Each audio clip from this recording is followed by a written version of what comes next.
14 వచనాన్ని దయచేసి 14 వచనాన్ని దయచేసి చదువుదాం. తీతుకు రాసిన పత్రిక 2వ అధ్యాయం 14 వచనం. ఎవరైనా కొంచెం గట్టిగా చదవండి.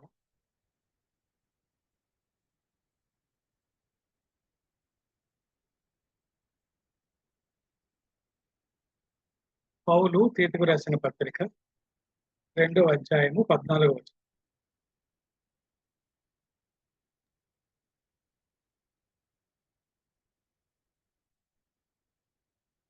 ఆయన సమస్తమైన దుర్నీతి నుండి మనల్ని విమోచించి సత్క్రియలందు ఆసక్తి గల ప్రజలను తన కోసము పవిత్రపరచుకొని తన సొత్తుగా చేసుకొనుటకు తన్ను తానే మన కొరకు అర్పించుకొని. చిన్న ప్రార్థన చేసుకోండి. తండ్రి, మీకు వందనాలు ప్రభా. ఈ సాయంకాల సమయంలో ఎవరిని బిడ్డలతో కలిసి ప్రభా నీ లేఖలాన్ని ప్రభా ధ్యానం చేస్తుండగా కనికరించండి. నీ ఆత్మ సహాయం అనుగ్రహించండి. అర్థమైనట్లుగా ప్రభా తండ్రి ఈ కృప మా వైపు చూపించి మీరే మహిమ పొందుకో. యేసు అతి పరిశుద్ధ నామములో ప్రార్థన చేస్తున్నాను తండ్రి. ఆమేన్. ఆమేన్. పౌలు గారు తీతుకు రాసిన పత్రిక 2వ అధ్యాయం 14 వచనంలో యేసు ప్రభు వారు మన కొరకు తను తాను ఎందుకు అప్పగించుకోవాల్సి వచ్చిందో అక్కడ ఒక 3 విషయాల్ని చెప్పుకొని వస్తున్నాడు ఆయన. మొదటిది ఏంటంటే ఆయన సమస్తమైన దుర్నీతి నుండి మనల్ని విమోచించాలి. రెండవది సత్క్రియలు యందు ఆసక్తి గల ప్రజలుగా మనల్ని చూడాలని, అంటే తన కోసం పవిత్రపరచుకోవాలి. మూడవదిగా తన సొత్తుగా చేసుకోవాలని తను తాను మన కొరకు శిలువలో అర్పించుకున్నాడు ఆయన. మొదటిది ఏంటంటే దుర్నీతి నుంచి ఆయన మనల్ని విమోచించాలని రోమీయులకు రాసిన పత్రికలో మనకు స్పష్టంగా అర్థమవుతుంది. అక్కడ దుర్నీతి యొక్క విషయాలన్నీ కూడా ఆ యొక్క మొదటి అధ్యాయంలో పౌలు గారు స్పష్టంగా రాస్తారు. నేను చదువుతాను ఆ యొక్క వాక్యాన్ని, మీరు వినండి. అపోస్తలుడైన పౌలు రోమీయులకు రాసిన పత్రిక మొదటి అధ్యాయం 18వ వచనం ఇలా ఉంటుంది. దుర్నీతి చేత సత్యమును అడ్డగించు మనుషుల యొక్క సమస్త భక్తిహీనత మీదను దుర్నీతి మీదను దేవుని కోపము పరలోకం నుండి బయలుపరచబడుచున్నది. ఏంటి దుర్నీతి అంటే 21వ వచనం ఉంటుంది. ఏంటని? మరియు వారు దేవుని ఎరిగియు ఆయన దేవునిగా మహింపరచలేదు, కృతజ్ఞతలు చెల్లింపునలేదు, కానీ తమ వాదముల యందు వ్యర్థులయ్యేది. సో దుర్నీతి అంటే దేంతో సత్సంబంధం కలిగి ఉండాలో దాంతో సత్సంబంధం కలిగి ఉండకుండా, దేంతో సత్సంబంధం ఉండకూడదో దానితోనే సత్సంబంధం కలిగి ఉన్నదాన్ని దుర్నీతి అంటారు. దేవునితో, దేవుని వాక్యంతో మనం సత్సంబంధాన్ని కలిగి ఉన్నాం. రోమీయులకు రాసిన పత్రికలో ఏం రాయబడిందంటే మన దుర్నీతి ఏంటంటే దేవుని గుర్తించలేదు, దేవుణ్ణి మహింపరచలేదు, దేవునికి మన కృతజ్ఞతలు చెల్లించలేదు. కాబట్టి మానవాళ్ళందరూ కూడా దుర్నీతి చేత, భక్తిహీన చేత దేవుని ఉగ్రతకు గురయ్యారు. కాబట్టి అటువంటి వారిని రక్షించడం కొరకు యేసు ప్రభువు వారు సిలువలో తనను అర్పించుకోవాల్సి వచ్చింది. ఇది మొదటి విషయం మనం గమనించుకోవాల్సింది. మనకు బాగా తెలుసు, మన పాపాలు తీసివేయడానికి మనుష్య కుమారుడు ప్రత్యక్షమైన విషయం మనకు బాగా తెలుసు. అది మొదటిది. రెండో అంశం గురించి మనం కొద్దిగా లోతుగా అధ్యయనం చేద్దాం.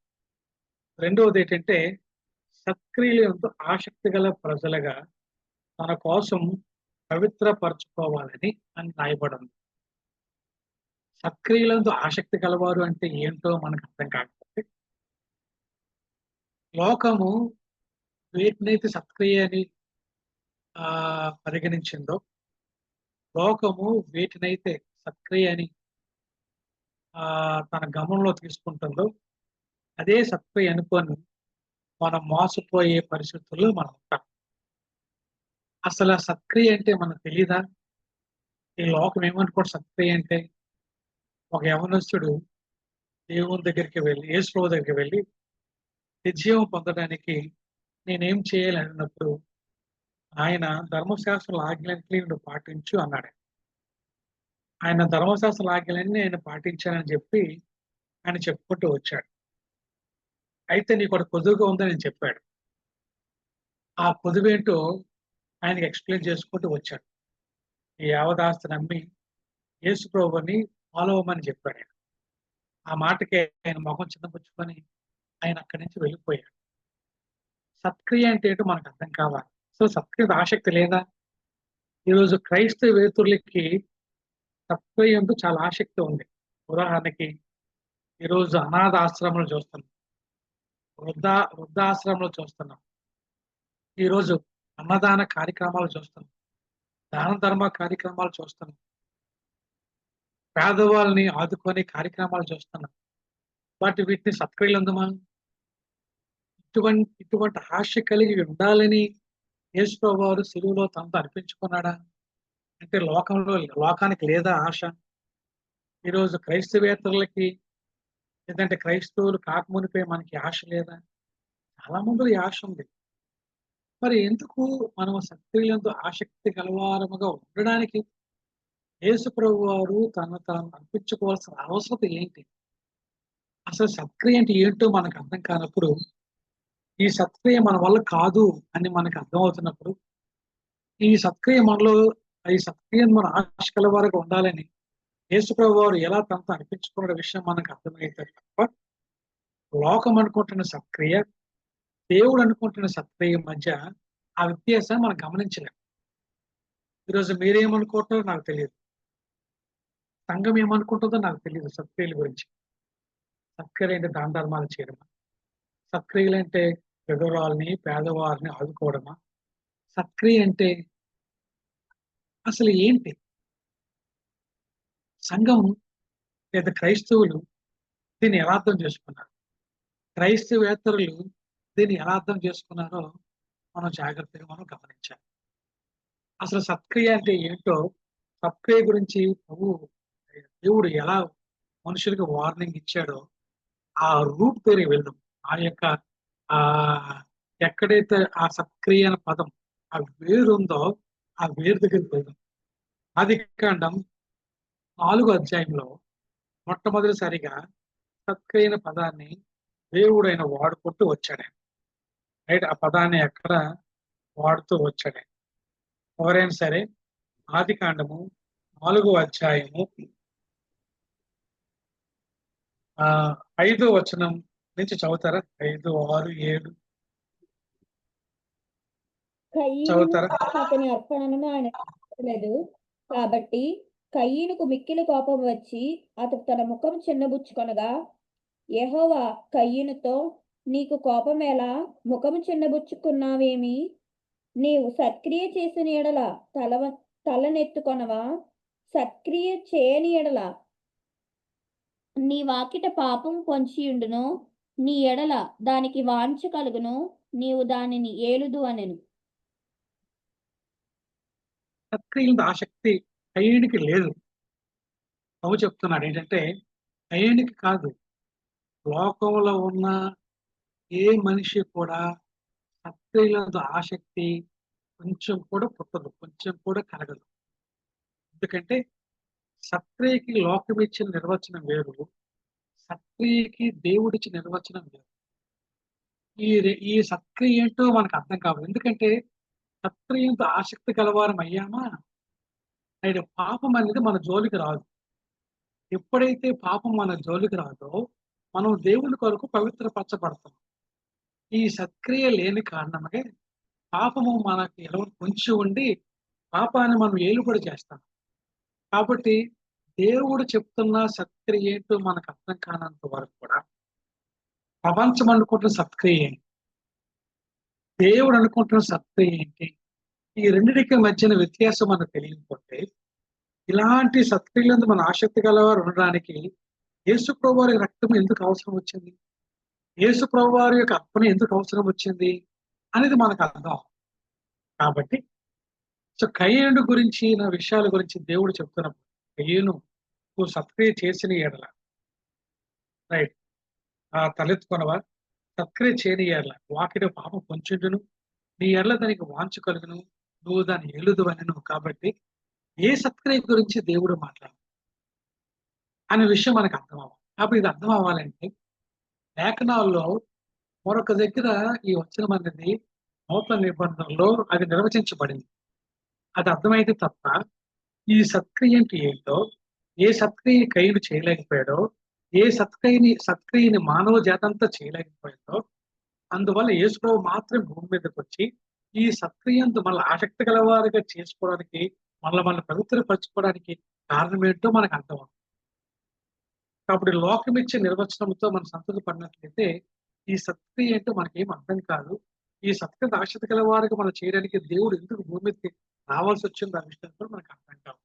కాబట్టి ఒక్కసారి మనము పౌలు గారు రాసిన తిమోతికి రాసిన 2వ పత్రిక మనం చూసినట్లయితే, పౌలు గారు రాసిన 2వ తిమోతి 2వ పత్రిక 3వ అధ్యాయం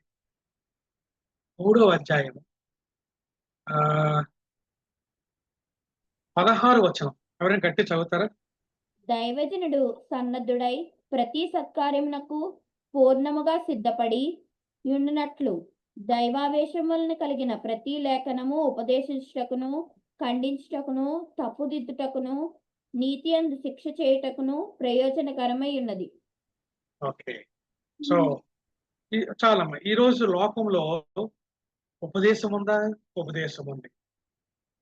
ఒకరు ఖండించుకోవడం లేదా? అవును, తప్పు చేసినప్పుడు ఖండించుకుంటున్నారు. ఈ లోకంలో తప్పు దిద్దుకోవడం లేదా? అవును, వీళ్ళు దిద్దుకుంటున్నారు, క్రైస్తవులు దిద్దుకుంటున్నారు. నీతిని శిక్ష చేయడం లేదా? అవును, చాలా మంది కూడా ఒకే నీతిగా ఉండాలని చెప్పి తమ పిల్లల్ని పెంచుకుంటూ వస్తున్నారు. అయితే ఒక మాట మీరు చెప్తున్నాను, ప్రతి ఉపదేశము ప్రయోజనకరం కాదు, ప్రతి ఖండించడము ప్రయోజనకరం కాదు, ప్రతి తప్పు దిద్దడము ప్రయోజనకరము కాదు, ప్రతి శిక్షణ ప్రయోజనకరము కాదు. ఎప్పుడు ప్రయోజనకరం తెలుసా? రైట్. ఎప్పుడు ప్రయోజనకరం అంటే దైవావేశము వలన కలిగిన ప్రతి లేఖనము ఉపదేశించడానికి, ఖండించడానికి, తప్పుదిద్దడానికి, నీతిని శిక్ష చేయడానికి ఉపయోగిస్తామో ఆ లేఖనము బట్టి ఉపదేశించడం, లేఖనం ప్రకారము ఖండించడం, లేఖనం ప్రకారము తప్పుదిద్దడం, లేఖనం ప్రకారము నీతిని శిక్ష చేయడం, ఇవి మాత్రం ప్రయోజనకరం. ప్రతి ఉపదేశము ప్రయోజనకరం కాదు, ప్రతి ఖండించడము ప్రయోజనకరం కాదు, ప్రతి తప్పుదిద్దుట ప్రయోజనకరము కాదు, ప్రతి శిక్షణ నీతి శిక్ష చేయబడడం ప్రయోజనకరం కాదు. బట్ ఏ ఉపదేశం అయితే, ఏ ఖండించడం అయితే, ఏ తప్పుదిద్దడం అయితే, ఏదైతే నీతి శిక్ష చేయబడుతుందో దానికి బేస్, దానికి మూలము ఎప్పుడైతే లేఖనం అవుతుందో, ఎప్పుడైతే దేవుని వాక్యం అవుతుందో అదే సత్కారం. కాబట్టి అక్కడ పౌలు చెప్తాడు, ఓ దైవజనుడా నువ్వు సిద్ధపడు. ఎలాగంటే రైట్, ప్రతి సత్కార్యమునకు, సత్కార్యం అర్థం ఏంటంటే వాక్యం అనుసరించి ఉపదేశించు, వాక్యం అనుసరించి తప్పుదిద్దు, వాక్యం అనుసరించి నువ్వు ఖండించు, వాక్యం అనుసరించి నువ్వు శిక్ష చేయి. ఓకే, నువ్వు కానీ ట్రైనింగ్ ఇస్తున్నప్పుడు కానీ, టీచింగ్ ఇస్తున్నప్పుడు కానీ, రిబ్యూక్ చేస్తున్నప్పుడు కానీ, నువ్వు విమర్శిస్తున్నప్పుడు కానీ వాటన్నిటికీ మూలము దేవుని వాక్యం కాకపోతే అది సత్కారం అనిపించకూడదు, అది సత్క్రియ అనిపించకూడదు. దేవుని వాక్యము లేని ఏ కార్యక్రమమైనా సరే, ఏ క్రియ అయినా సరే అది ఆటోమేటిక్ గా అది సత్క్రియ అనిపించకూడదు. కాబట్టి సత్క్రియ అర్థం ఏంటంటే అది లేఖనానుసారంగా ఉండాలి, అది వాక్యానుసారంగా ఉండాలి అని దేవుని వాక్యం చెప్పారు. కాబట్టి కయ్యను దగ్గరికి వచ్చిన తర్వాత రైట్ ఏమని చెప్తున్నా అనుకున్నారు? దేవుడు ఏం చెప్తున్నారు కయ్యనికి? కయ్యను, నువ్వు సత్క్రియము చేసిన సత్క్రియ చేసిన ఎడల నువ్వు ముఖం ఎత్తుకోవా? నువ్వు ఎందుకు చిన్నపుచ్చుకుంటున్నావు? నీ యొక్క కార్యక్రమాలు, నీ క్రియలు, నీ అర్పణ నువ్వు అర్పిస్తున్నావు కరెక్టే, కానీ నీ అర్పణ ఓకే దేవుని వాక్యానుసారముగా లేదు, దేవుని చిత్తానుసారంగా లేదు. దేవుని చిత్తానుసారముగా, దేవుని వాక్యానుసారముగా ఎప్పుడైతే ఆ క్రియ లేదో ఆ క్రియ సత్క్రియ అనిపించుకోదు. అది సత్క్రియ. ఎప్పుడైతే సత్క్రియ దేవుని వాక్యానుసారంగా దేవుని మాట ప్రకారం మన క్రియ ఎప్పుడైతే లేదో, మన యొక్క సిద్ధపాటు ఎప్పుడైతే లేదో, మన యొక్క ఉపదేశం ఎప్పుడైతే లేదో, మన ఆరాధన ఎప్పుడైతే లేదో, మన అర్పణ ఎప్పుడైతే లేదో ఆటోమేటిక్‌గా అది సత్క్రియ అనిపించకూడదు. ఎప్పుడైతే సత్క్రియ అనిపించుకోదో వాక్యన పాపం పొంచి ఉంటది. వాక్యం తీసిన మరుక్షణమే, దేవుని మాటను తీసిన మరుక్షణమే ఓకే. పాపం ఏం చేస్తదంటే మన మీదకొస్తది. మనకి ఏలుబడి చేస్తది. కాబట్టి సత్క్రియలందు ఆసక్తి గలవారు మాత్రమే దేవుని కొరకు జీవిస్తారు. ఏంటి సత్క్రియ అంటే? దేవుని వాక్యాన్ని అనుసరించి లేని ఏ క్రియ కూడా, దేవుని మాట ప్రకారం లేని ఏ క్రియ కూడా, దేవుని చిత్త ప్రకారం లేని ఏ క్రియ కూడా, అది నువ్వు దాన ధర్మం చేస్తావా? లేదా నువ్వు ప్రేమిస్తున్నావా? లేకపోతే ఇవన్నీ చేస్తున్నావా? ఒక ఏది చేసినప్పుడు కూడా ఆ క్రియకి మూలం ఏముండాలంటే దేవుని వాక్యమై ఉండాలి. దేవుని మాటే ఉండాలి. దేవుడు అది చెప్తున్నాడు. ఏం చెప్తున్నాడంటే, నా మాట వినకపోవడమే ఓకే. నా మాట ప్రకారం జీవించకపోవడమే, నా మాట ప్రకారం చేయకపోవడమే సత్క్రియ. సత్క్రియలేమి అని అన్నాడు. కాబట్టి సత్క్రియ అంటే ఏంటంటే, ఒక కయ్యూని యొక్క అర్పణ అర్పించాడు. దేవునికి అర్పించాడు. కానీ అర్పణ వాక్యానుసారంగా లేదు. దేవుని చిత్తానుసారంగా లేదు. దేవుడు ఉద్దేశించినట్లుగా లేదు. దేవుడు ఉద్దేశించినట్టుగా లేని అర్పణ అది పాపం. అది సత్క్రియ కాదు. అందుకే పాపం ఏం చేసిందంటే ఆయన ఆవరించింది. ఆయన ఆవరించింది. పొంచి ఉంది. కయ్యుడు పాపాన్ని ఏలుబడి చేస్తున్నాడు. కాబట్టి సత్క్రియకి, పాపానికి విలోమాన సంబంధం ఉంది. అంటే అర్థం ఏంటంటే ఓకే. దాన్ని ఏమంటారంటే ఫైట్ ఎగైనెస్ట్, పరస్పర విరోధమైన సంబంధం ఉంది. గుర్తుపెట్టుకోండి. సత్క్రియకి, పాపానికి పరస్పర విరోధమైన సంబంధం ఉంది. ఏంటి విరోధం అంటే సత్క్రియ ఉన్న దగ్గర పాపం ఉండదు. పాపం ఉన్న దగ్గర పాపము లేకుండా ఉండాలంటే సత్క్రియ ఖచ్చితంగా ఉండాలి. అసలు ఇంతకీ పాపం అంటే ఏంటో కూడా మనకు అర్థం కావాలి కదా!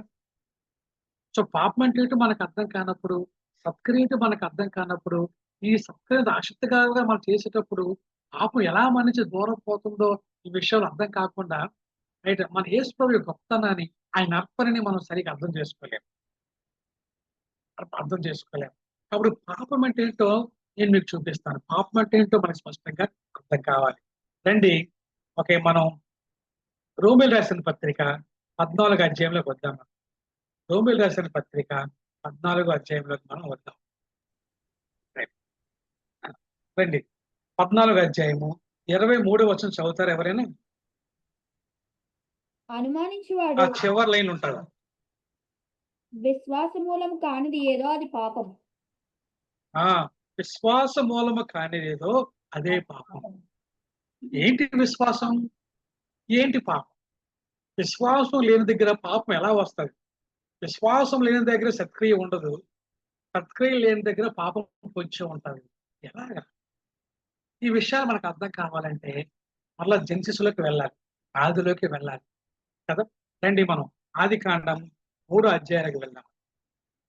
ఆదికాండం 3 అధ్యాయాలకెళ్ళి అసలు పాపం ఏంటేంటో సరైన నిర్వచనం మనము చేసుకునే ప్రయత్నం. సత్క్రియ, పాపం. ఈ రెండిటికి మధ్య పరస్పర విరోధమైన రైట్ సంబంధం ఉంది. సత్క్రియ ఉంటే పాపం ఉండదు. పాపం పోవాలంటే సత్క్రియ కంపల్సరీగా ఉండాలి. సత్క్రియ అంటే అర్థం ఏంటంటే ఓకే. దేవుని మాట ప్రకారం కానిది, దేవుని లేఖనం ప్రకారం కానిది, దేవుని చిత్త ప్రకారం కానిదేదో అదే పాపము.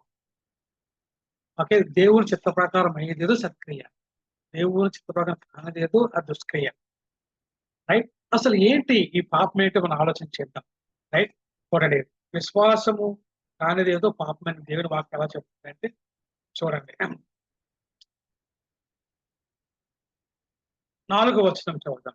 3 అధ్యాయము 4వ వచనం. ఆదికాండము 3 అధ్యాయము 4వ వచనం.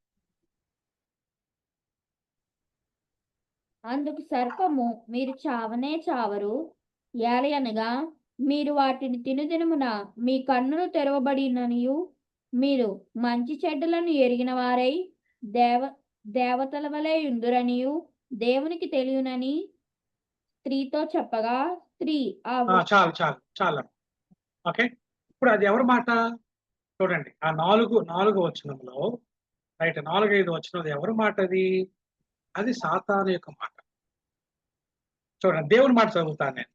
ఆదికాండము 2వ అధ్యాయము ఆ యొక్క 17 వచనం చదువుతారా? అయితే మంచి చెడ్డలు తెలివినిచ్చు వృక్ష ఫలములను తినకూడదు. నీవు వాటిని తిని దినమున నిశ్చయముగా చచ్చెదవని నరునికి ఆజ్ఞాపించెను. ఓకే. మన ఏదైనా వనంలో దేవుని మాట ఉంది, సాతాను యొక్క మాట ఉంది. దేవుని యొక్క మాట ఉంది, సాతాను యొక్క మాట ఉంది. సత్క్రియ అంటే ఏంటో తెలుసా? సత్క్రియ అంటే దేవుని మాట విని, దేవుని మాట ప్రకారం క్రియ చేయుట. పాపం అంటే ఏంటంటే రైట్ సాతాను యొక్క మాట విని, సాతాను మాట ప్రకారము జీవించుట. ఈ 2 పరస్పర విరోధమైన సంబంధం కలిగి ఉన్నాయి. దేవుని మాట ప్రకారం జీవిస్తే సత్క్రియ, సాతాను మాట ప్రకారం జీవిస్తే పాపం. కాబట్టి లోకమంతా ఎలా అయిందంటే ఈ సత్క్రియల విషయంలో అసలు ఆసక్తి లేదు. రైట్. సాతాను మాట పట్లే ఆసక్తి ఉంది. అందుకే మీరు పౌలు గారు ఎఫెసీయులకు రాసిన పత్రిక 2వ అధ్యాయంలో ఆయన చాలా స్పష్టంగా మాట్లాడుకుంటూ వచ్చాడు. చూడండి చదువుదాం మనం. ఆయన ఎఫెసీయులకు రాసిన పత్రిక 2వ అధ్యాయం తీసినట్లయితే 2వ వచనము రైట్ 1 నుంచి 3 వచనాలు ఉన్నాయి. చదువుతారా? మీ అపరాధముల చేతను పాపముల చేతను మీరు చచ్చిన వారై ఉండగా ఆయన మిమ్మల్ని క్రీస్తుతో కూడా బ్రతికించెను. మీరు వాటిని చేయిచు వాయుమండల సంబంధమైన అధిపతిని అనగా అవిధేయులైన వారిని ఇప్పుడు ప్రేరేపించు శక్తికి అధిపతిని అనుసరించి ఈ ప్రపంచ ధర్మమున చొప్పున మునుపు నడుచుకొంటిరి. వారితో కలిసి మనమందరమును శరీరం యొక్కయు మనస్సు యొక్కయు కోరికలను నెరవేర్చుకొనుచు మన శరీరాశలను అనుసరించి మునుపు ప్రవర్తించుచు కడమ వారి వలనే స్వభావ సిద్ధముగా దైవోగ్రతకు పాత్రులమై ఉంటుంది. ఓకే అమ్మా. మనము ఆదాము అవ్వలతో సహా మనందరం కూడా దేవుని మాటను పక్కన పెట్టి అంటే సత్క్రియను పక్కన పెట్టి దేవుని చిత్తాన్ని పక్కన పెట్టి మనం ఏం చేస్తామంటే మన మనసు యొక్క శరీరం యొక్క కోరికలను నెరవేర్చుకొనొచ్చు మన శరీరాశను అనుసరించి అదేవిధంగా రైట్ వాయు మండల అధిపతికి ఓకే దేవునికి అవి చూపించమని ప్రేరేపే శక్తిని అనుసరించి ఈ ప్రపంచ ధర్మం చొప్పున మనందరం కూడా ఒకప్పుడు నడుచుకున్న వారమే. కాబట్టి ఎవరైతే ఈ వాయే మండల అధిపతిని అనుసరించి నడుస్తున్నారో వారు సత్క్రియకు ఆసక్తి కలిగిన వారు కాదు. ఎవరైతే శరీరానుసారంగా నడుస్తున్నారో, ఎవరైతే మనసు ప్రకారం నడుస్తున్నారో, ఎవరైతే ఈ ప్రపంచ ధర్మం చెప్పు నడుస్తున్నారో వారెవ్వరు కూడా సత్క్రియలందు ఆసక్తి గలవారు కాదు. దేవుని వాక్యాన్ని రైట్ మన శరీర యొక్క కోరికలు, మన మనసు యొక్క కోరికలు, ఈ ప్రపంచ యొక్క ధర్మము, వాయుమండల అధిపతి యొక్క ఆజ్ఞ రీప్లేస్ చేస్తాం. దేవుని మాటని రీప్లేస్ చేస్తాం. అందుకే మనకు సత్క్రియలందు ఆసక్తి గలవారంగా మనం లేము కదా. అందుకే మీరు చూడండి రోమిలకు రాసిన పత్రికలో రైట్ ఆ 12వ అధ్యాయంలో ఆయన ఏం చెప్పాడంటే మీరు సత్క్రియలు చేయాలంటే మీరు ఇలా ఉండాలి అంటాడు. ఎలా ఉండాలంట చూడండి 12వ అధ్యాయం 2వ వచనం చదువుతారా? 12వ అధ్యాయం 2వ వచనం. మర్యాదలను అనుసరింపక ఉత్తమమును అనుకూలమును సంపూర్ణమునై ఉన్న దేవుని చిత్తం ఏదో పరీక్షించి తెలుసుకొనున్నట్లు మీ మనస్సు మారి నూతన ముగ్ధ వలన రూపాంతరం పొందుడి. కాబట్టి సత్క్రియ చేయాలంటే సత్క్రియ రావాలంటే మనం నూతన స్వభావాన్ని పొందాలి, నవీన స్వభావాన్ని పొందాలి. అప్పుడే మనం దేవుని చిత్తం ఏదో మనం గ్రహించి దాని ప్రకారం జీవించి లోక మర్యాదని, శరీర క్రియల్ని, మనసు క్రియల్ని, తర్వాత సాతాను యొక్క బంధకాలని మనం విడుదల చేయాలి. కాబట్టి సత్క్రియ అంటే దేవుని వాక్య ప్రకారము, దేవుని చిత్త ప్రకారము క్రియలు చేయడం. పాపం అంటే అర్థం ఏంటంటే మన కంప్లీట్ గా వాయుమండల అధిపతిని అనుసరిస్తూ మన శరీరం యొక్క మనసు యొక్క ఈ ప్రపంచ ధర్మం చొప్పున నడవడం. ఈ రెండింటికి పరస్పర విరోధమైన ఉందన్నమాట. కాబట్టి దీని నుంచి విడిపించడం అనేది రైట్ చాలా అవసరం. కాబట్టి లోకం అనుకున్నట్టుగా ఒక దాన ధర్మం చేసో, లేదంటే అనాథల్ని ఆదరించో, లేదంటే వృద్ధుల్ని ఆచరించిన మాత్రాన అవి సత్క్రియలు కాదు.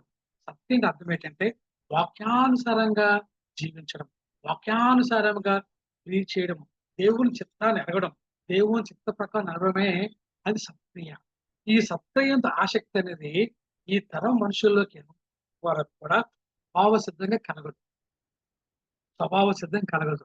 అందుకే యేసుప్రభువు వారు ఏం చెప్పారంటే, రైట్ మీరు ఎంతవరకు వచ్చారంటే ఈ సత్క్రియలందు ఆసక్తి గలవారుగా మిమ్మల్ని పవిత్రపరచుకొని ఆ సత్తుగా చేసుకోవడానికి రైట్ దేవుడు తనతో అర్పించుకోవాల్సి వచ్చింది.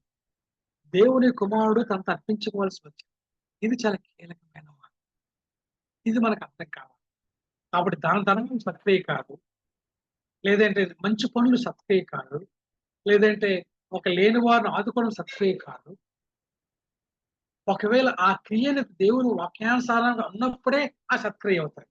నువ్వు చేసే దాన ధర్మమో, నువ్వు చేసిన మంచో, నువ్వు చేసిన అర్పణో, నువ్వు చేసిన ఉపదేశమో, నువ్వు చేసిన ఏదైనా సరే అది వాక్యానుసారం అయితే తప్ప అది అది సత్క్రియ అనిపించుకోదు, అది సత్కార్యం అనిపించుకోదు. కాబట్టి సత్క్రియలను ఆసక్తిలో చేసుకోవడానికి యేసుప్రభువు వారు తాను అర్పించుకున్నాడు. అర్పించుకుని అంటాడు, ఒక మాట అంటాడు ఆయన. ఏమంటాడంటే అండి మనం చూద్దాం. యోహాను సువార్త 15 అధ్యాయం తీసినట్లయితే అందులో ఒక మాట నేను చదువుతాను, లేదా మీరేం చదవండి. ఓకే,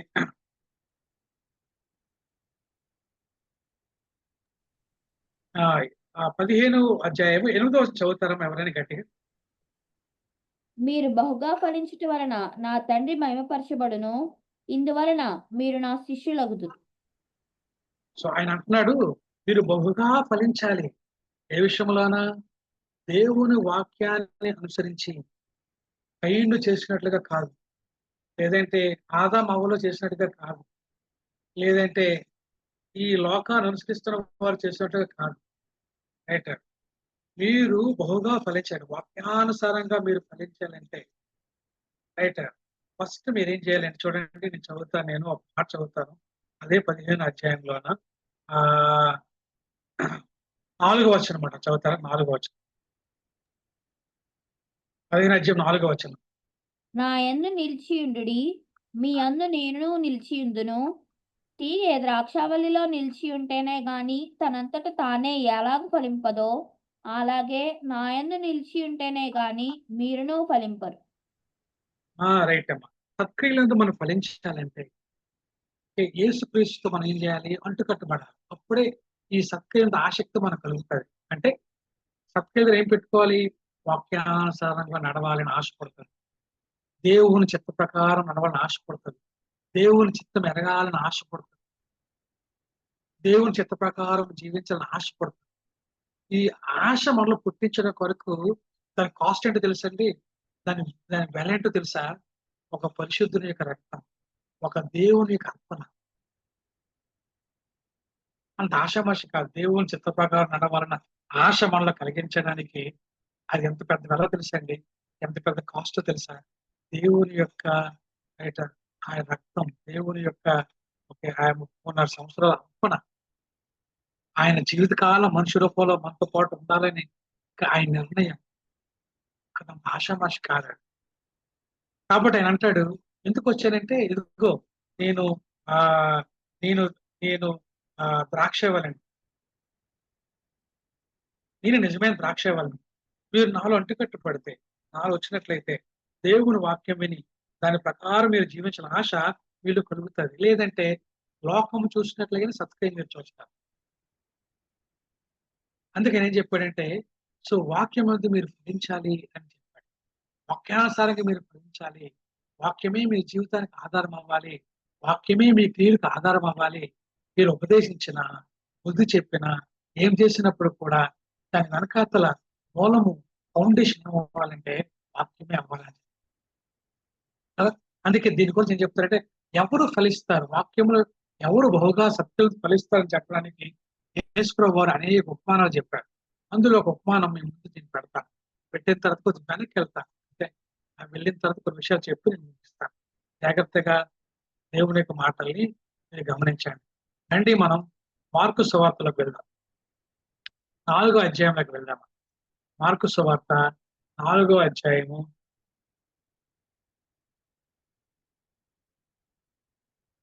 14 నుంచి 20 వచనం చదువుతారా ఎవరైనా?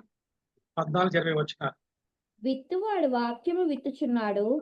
త్రోవ పక్క నుండి వాడెవరనగా వాక్యము వారిలో విత్తబడును గాని వారు వినిన వెంటనే సాతాను వచ్చి వారిలో విత్తబడిన వాక్యం ఎత్తుకొని పోవు.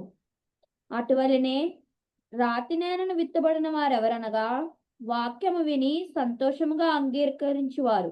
అయితే వారిలో వేరు లేనందున కొంతకాలము వారు నిలుతురు గాని వాక్యము నిమిత్తము శ్రమ అయినను హింస అయినను కలుగగానే వారు అభ్యంతరపడుదురు. ఇతరులు ముండ్ల పొదలలో విత్తబడిన వారు. వీరు వాక్యమును విందురు గాని ఐహిక విచారములను ధనమోసమును మరి ఇతరమైన అపేక్షలను లోపల చొచ్చి వాక్యంను అణచివేయటం వలన ఇది నిష్ఫలమగును. మంచి నేలను విత్తబడిన వారెవరనగా వాక్యమును విని దానిని అంగీకరించి 30దంతలుగాను 60దంతలుగాను 100ంతలుగాను ఫలించువారని ఓకే. చెప్పాను. చాలు. గమనించండి. దేవుని మాట యందు విశ్వాసం ఉంచిన వారి దగ్గరికి పాపము చేరదు, దగ్గరికి చేరదు.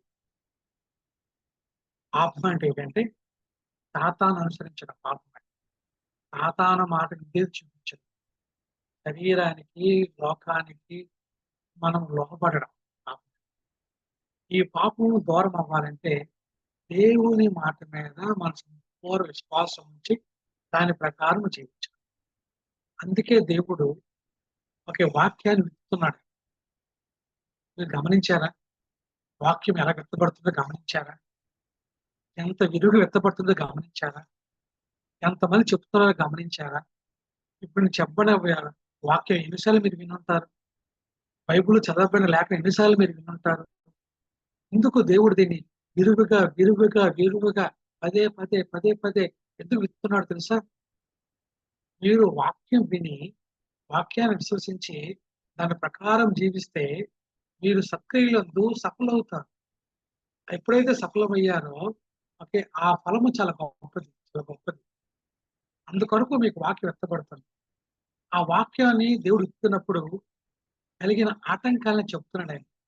అయ్యో, నా వాక్యం విరిగి వ్యక్తపడుతుంది, బాగానే వ్యక్తపడుతుంది, అందరికి సమానంగా వ్యక్తపడుతుంది. కానీ అందరూ కూడా ఫలించడం లేదు. అందరూ కూడా ఫలించడం లేదు.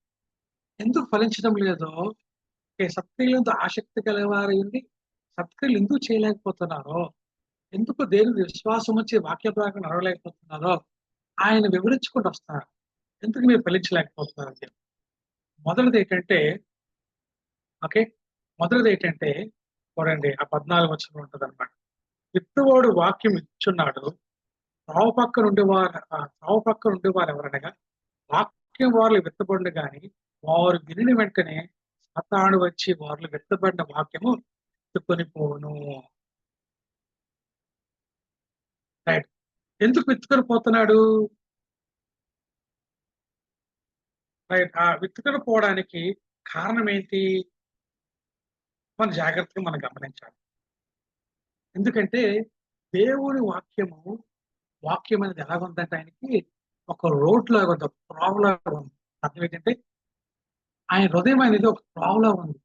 దేవుని వాక్యం మాత్రమే కాదు, లోకం యొక్క మాట, శరీరం యొక్క మాట, మనస్సు యొక్క మాట, సాతాను యొక్క మాట, అన్ని మాటలు నడిచే మార్గంలో ఉన్నాయి.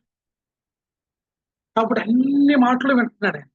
అటు లోకం మాట వింటున్నాడు, ఇటు శరీరం మాట వింటున్నాడు, ఇటు మనసు మాట వింటున్నాడు, అటు సాతాను మాట వింటున్నాడు, ఇటు దేవుడి మాట వింటున్నాడు.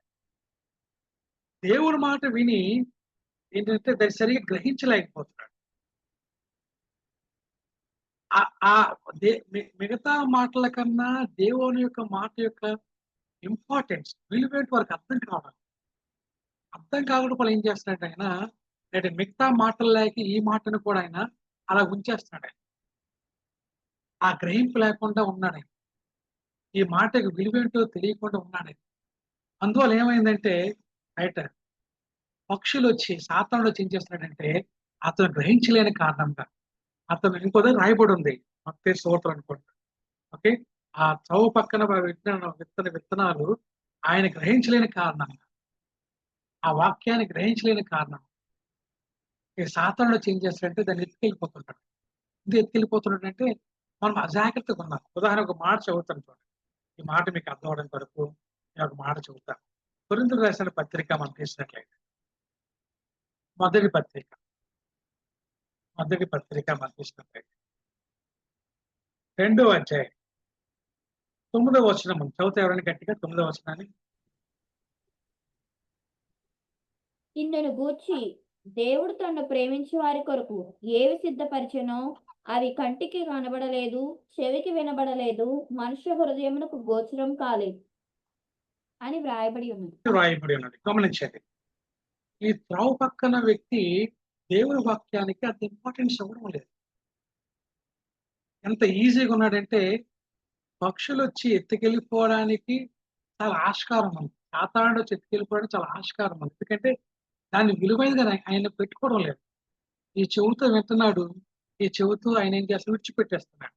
ఆ వాక్యాన్ని భద్రపరుచుకోవడం ఆశ ఆయనకి లేదు. ఆ వాక్యాన్ని ఏం చేసాడంటే ఆయన రైట్ తను భద్రపరుచుకోకుండా ఆయన బయట వాటికి ఎక్స్‌పోజ్‌గా వదిలేసాడు. అప్పుడు సాతానుడొచ్చి ఏం చేస్తాడంటే ఆ వాక్యాన్ని పట్టుకెళ్ళిపోతాడు. ఇక నా వాక్యం మనలో పనిచేయడానికి ఆ వాక్యం మనలో ఉండదు. ఎందుకంటే ఎందుకు మనం అజాగ్రత్తగా ఉన్నాము? ఎత్తబడిన వాక్యం పట్ల అజాగ్రత్తగా ఎందుకున్నాము?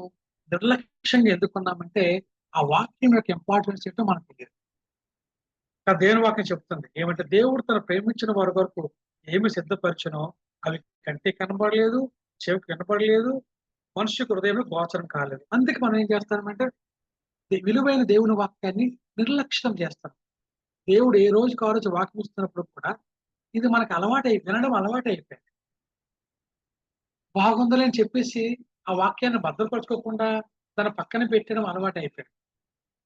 అది మిగతా మిగతా వాటిని వచ్చి పట్టుకెళ్ళిపోవడానికి సాతానుడు పట్టుకెళ్ళిపోవడానికి నిర్లక్ష్యంగా ప్రవర్తించడానికి మనకు అలవాటైపోయింది. కారణం ఏంటంటే మనం అంత ఆత్మ సంబంధులం కాదు.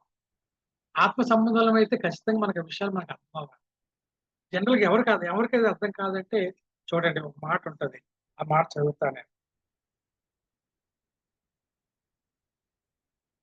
14 చదువుతారమ్మా 14 వచనం. కొరింథీయులకు రాసిన మొదటి పత్రిక 2వ అధ్యాయం 14 వచనం. ప్రకృతి సంబంధి అయిన మనుష్యుడు దేవుని ఆత్మ విషయములను అంగీకరింపడు. అవి అతనికి వెర్రితనముగా ఉన్నవి. అవి ఆత్మానుభవము చేతనే వివేచింపదగును గనుక అతడు వాటిని గ్రహింపజాలడు. ఆ! దేవుని వాక్యం ఎంత విరివిగా విత్తబడుతున్నప్పుడు కూడా మనుషులు నిర్లక్ష్యం చేస్తారు. దాన్ని భద్రపరుచుకోవడం లేదు. కారణం ఏంటంటే రైట్ ఆత్మ అనుభవం చేతనే వివేచింపదగినవి. కానీ ఆత్మను ఎక్కువగా మనం కోరుకోకుండా లేదా ప్రకృతి సంబంధమైన మనుషులుగా జీవించిన కారణంగా ఓకే. ఆ విత్తబడిన వాక్యాన్ని సాతానుడు చేంజ్ చేస్తాడంటే ఆయన వెతికెళ్ళిపోతున్నాడు. ఆ నిర్లక్ష్యం మనలో ఉంది. అందుకే మనలో వాక్యం అనేది పనిచేయడం లేదు. ఎవరైతే విత్తబడిన వాక్యాన్ని నిర్లక్ష్యం చేసి, అలక్ష్యం చేసి, భద్రపరచుకోకుండా ఓకే.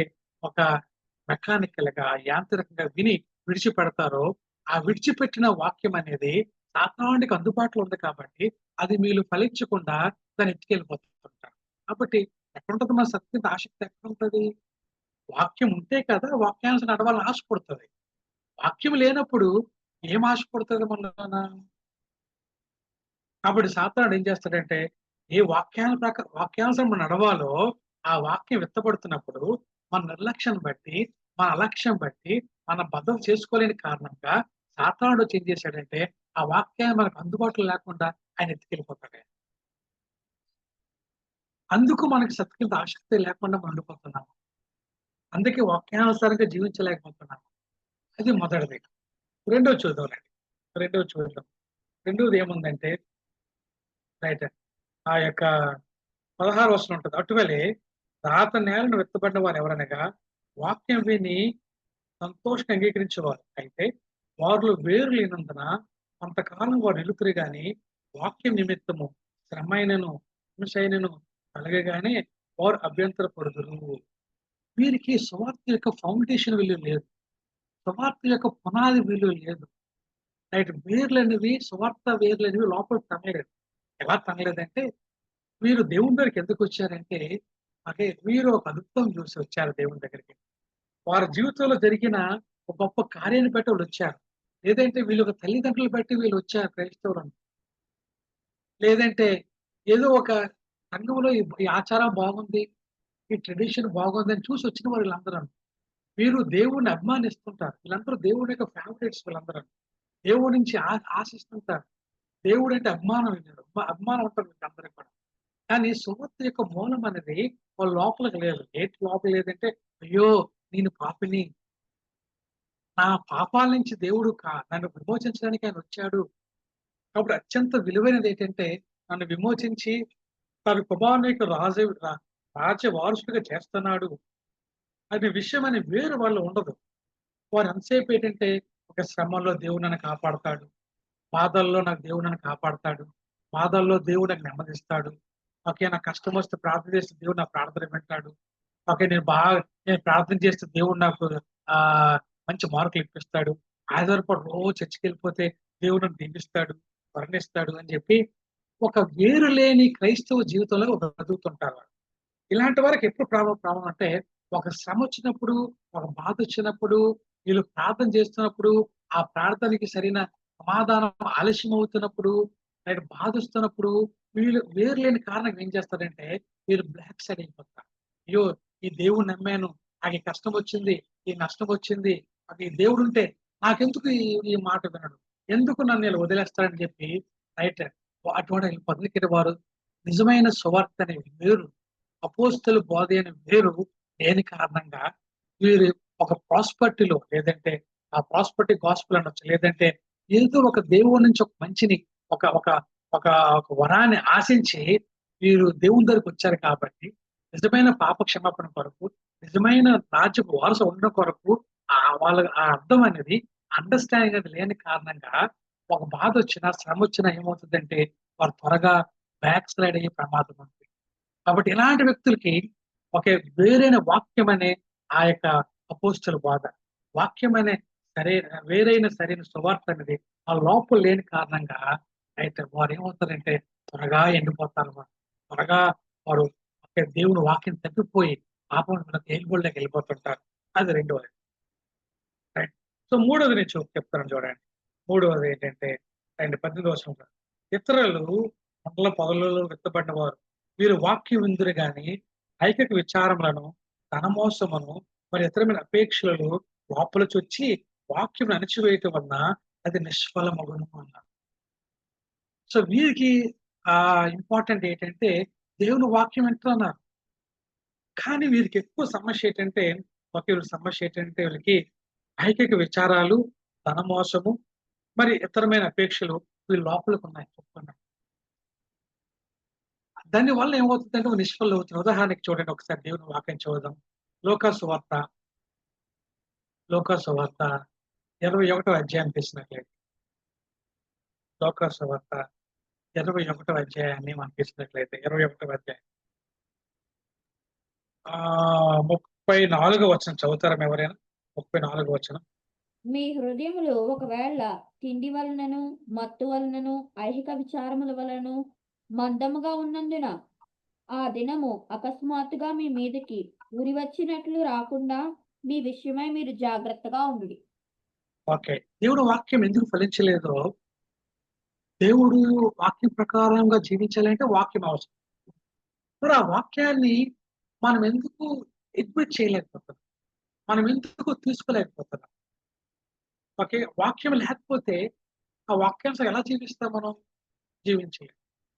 ఇక్కడ వచ్చే ప్రమాదం ఏంటంటే, వారి హృదయాలంట మందంగా ఉన్నాయా?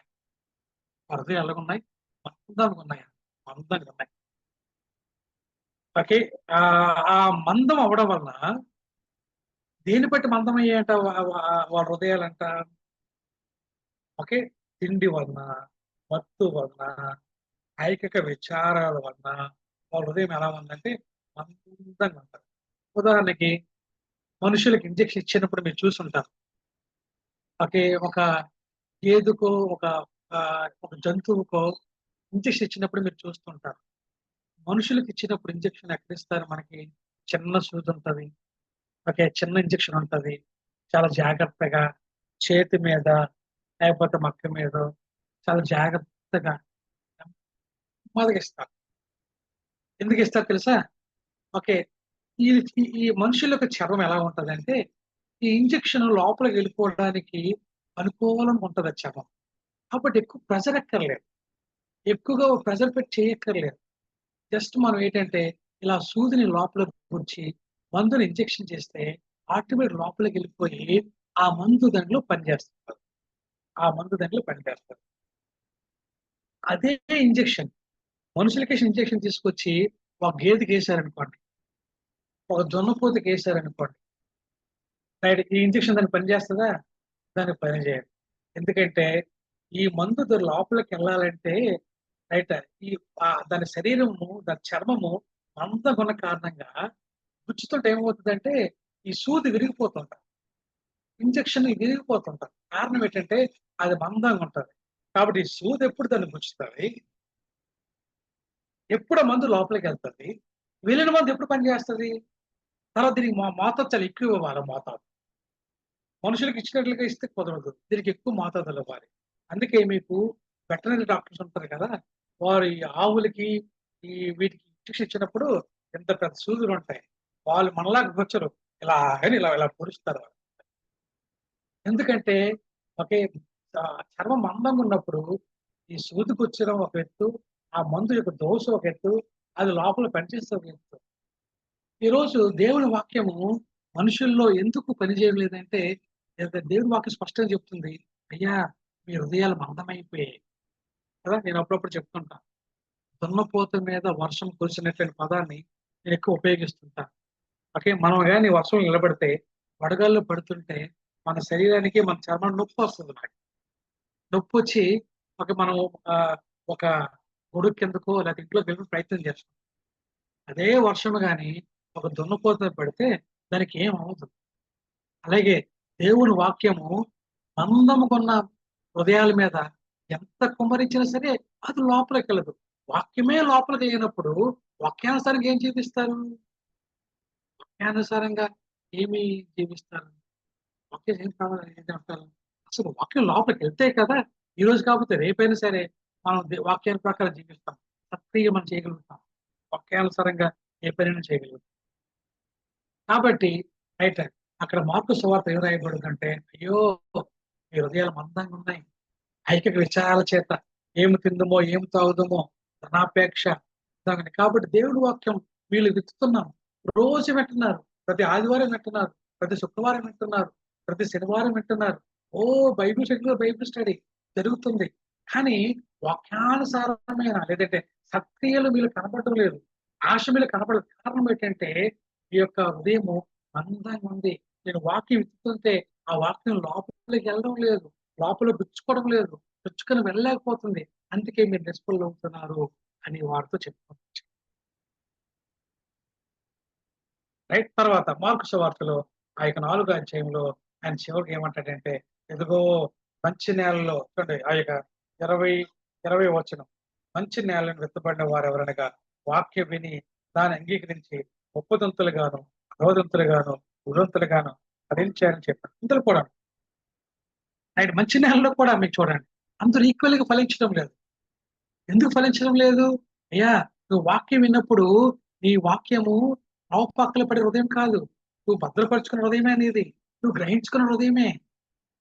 వాక్యం దేవుడు విత్తినప్పుడు ఓకే. ఇది రాత నేల కాదు. ఇది మంచి నేలే. ఇది మంచి హృదయమే.